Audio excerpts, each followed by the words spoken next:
안녕하십니까. 어깨 아프면 견우아입니다. 오늘 견우가 양천군 목동에 사는 IT 개발자분을 소개해 보려고 하는데요. 이분은 테니스를 치다가 한쪽 손목을 다치셨어요. 그러면서 손목건춤이 생기셨는데, 그럴 때 환자분이 제일 범하기 쉬운 실수가 뭐냐면 다른 쪽 위주로 사용하시는 거예요. 그러면서 다른 손목도 나빠지고 엘보까지 생기셔서 상당 기간 고통받던 환자분이십니다. 먼저 치료 후기 살펴보겠습니다. 지푸라기라도 잡는 심정으로 견우환원에 왔는데 오길 잘했다는 생각이 듭니다. 수술하고 나서 너무 고생했는데 이제는 손목이 하나도 아프지 않아요. 원장님 덕분에 좋아하는 테니스도 다시 시작할 수 있게 되었습니다. 테니스를 하시다가 손목이 나빠지면서 더 이상 테니스를 할 수도 없었는데 다시 이렇게 고치셔서 다시 테니스를 하게 됐다는 말씀을 들을 땐 의료인으로서 참 보람을 느낍니다. 양천군 목동에 사는 50대 초반의 IT 개발자셨는데요. 3년 전에 테니스를 치다가 오른손목에서 뚝 하는 소리가 나면서 통증이 시작되었습니다. 이렇게 손목이 아플 때 어떻게 해야 되지? 일부 환자들은 그것도 참고 하시는 분들이 있어요. 그러면 더 나빠지게 됩니다. 일단 통증이 생기거나 아프면 일단 스탑하셔야 됩니다.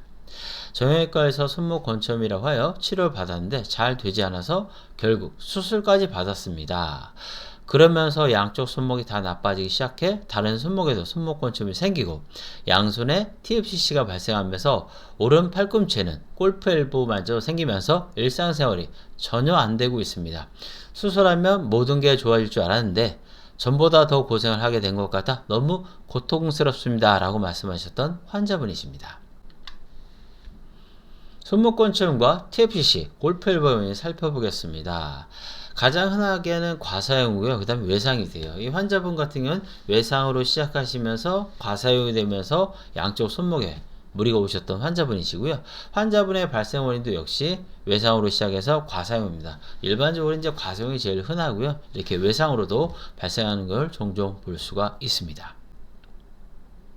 환자분이 알려드린 주의사항 살펴보겠습니다. 불필요한 자극. 환자분께서는 이제 손목이 아프시니까 자꾸 주무르거나 돌려보거나 체크하시는 게 있었어요. 아픈 곳을 자극하면 좋아지는 게 아니고요. 아픈 곳을 자극하면 염증반이 더 심해지면서 통증이 더 심해질 경우 오히려 많습니다. 오히려 릴렉스, 가만히 두시는 게 좋고요. 아이스팩 등으로 해서 10분에서 20분, 하루에 한 두세 번 전후하시는 게 오히려 훨씬 좋습니다. 과사용, 환자분께서 이제 한쪽을 다치셨잖아요. 그러니까 다른 쪽 위주로 쓰게 되실 거 아닙니까? 그러면서 점점 나빠진 케이스였고요.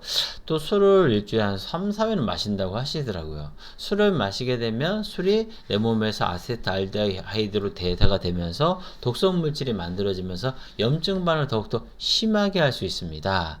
그래서 일단 술의 양과 횟수를 조절하시자고 말씀을 드렸습니다.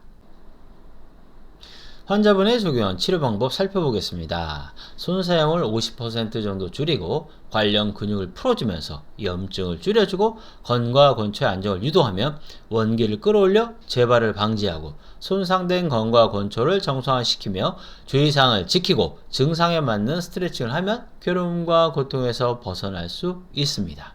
전후 방송 보신 분은 누누이 느끼실 거예요. 증상별 주의사항.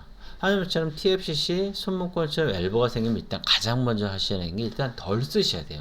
안 쓰는 게 아니에요. 예를 들어서 오른쪽에 손목에 문제가 생기면 환자분들이 제일 범하기 쉬운 실수가 뭐냐면 왼쪽 위주로 쓰시는 거예요. 그럼 어떻게 될까요? 이쪽이 하던 일을 이쪽이 다 받으면 이쪽에도 문제가 반드시 생겨요. 그럴 땐 손목이나 팔꿈치에 문제가 생기면 가장 먼저 중요한 게 뭐냐면 일단 전체 상률 50으로 다운시켜 주시는 거예요. 그러면서 원래 쓰던 비율을 그대로 가시는 거예요. 저는 오른손잡이거든요. 그러면 6대4나 7대3 비율을 쓴단 말이에요. 그대로 가면서 전체 사용량을 줄이는 게 맞지.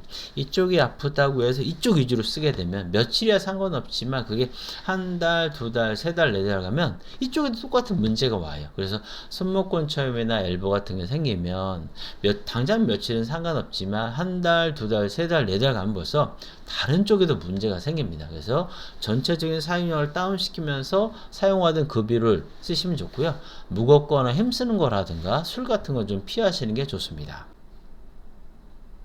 아프고 나서는 스트레스로 인해 술을 자주 마셨는데 주의사항을 들어보니 확실히 술은 마시지 않는 게 좋겠네요.